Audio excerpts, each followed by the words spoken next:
तो बच्चों चलिए स्टार्ट करते हैं सैम्पल क्वेश्चन पेपर क्लास 12 2025-26 में ये क्वेश्चन 2 मार्क्स में पूछा गया है। क्या क्वेश्चन है? Find out the area of shaded region in the enclose figure. जो एक हमारे पास ये फिगर दे रखी है, ये जो शेडेड रीजन है इसका हमें एरिया फाइंड करना है। ठीक है, जो हमारे पास इस लाइन पे हर जगह y की वैल्यू y=4 है, तो इस लाइन पे हर जगह y की वैल्यू कितनी होगी? 4 होगी। ठीक है, हमें इस शेडेड रीजन का एरिया फाइंड करना है। तो इसकी लिमिट कहाँ से कहाँ तक जारी होगी? 0 से 4 तक जारी होगी। लिमिट किस पे ले रहे हैं? y एक्सिस पे ले रहे हैं। किस पे? y axis. तो इसकी लिमिट कहाँ से कहाँ तक जारी होगी? 0 से 4 तक जारी होगी। ठीक है, तो चलिए सॉल्व करते हैं क्वेश्चन। हमारे पास जो कर्व है वो कितनी है? कर्व है हमारे पास x² = y। हमें क्या चाहिए? रिक्वायर्ड एरिया चाहिए, है ना। जो शेडेड रीजन है, रिक्वायर्ड एरिया। लिमिट हम ले रहे हैं y एक्सिस पे। कहाँ से कहाँ जा रही है? 0 से 4 तक जा रही है। क्या फंक्शन है? x और dy। अब आप कहोगे कि फंक्शन जब यहाँ x हम ले रहे हैं तो ये dy क्यों? आपको यही समझना है। जिस हम लिमिट लेंगे, चाहे यहाँ मान लो हम y एक्सिस की ले रहे हैं तो y के रेस्पेक्ट में ही हम डिफ्रेंशिएट करेंगे। ठीक है, अगर हम x एक्सिस पर लिमिट लेते तो x के रेस्पेक्ट में डिफ्रेंशिएट करते। अब यहाँ से हम y के टर्म में निकाल तो लेंगे वैल्यू। अब ये स्क्वायर है तो इधर आएगा तो क्या आएगा? रूट, और प्लस माइनस रूट आएगा, है ना।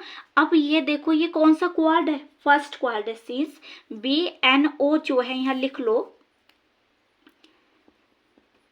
Since BNO is in first quadrant, तो जब फर्स्ट क्वाड्रेंट है तो ये क्या होगा? हम क्या लेंगे फिर? We take positive value of x। तो x की हम पॉजिटिव वैल्यू लेंगे, मतलब x = √y लेंगे। ठीक है, तो यहाँ बस x की जगह क्या पुट करना है? √y पुट करना है। तो करो यहाँ √y पुट। 0 से 4 तक लिमिट जा रही है। बस ये ध्यान रखना है, अगर जो हम लिमिट ले रहे हैं, जैसे हमने y एक्सिस पे लिमिट ली तो y एक्सिस के y के रेस्पेक्ट में ही हम क्या करें? डिफ्रेंशिएट कर रहे हैं, सॉरी इंटीग्रेट कर रहे हैं, है ना। √y dy। ठीक, अब अंडर रूट को हम क्या लिख सकते हैं? 0 से 4 अंडर रूट को हम लिख सकते हैं 1/2 dy।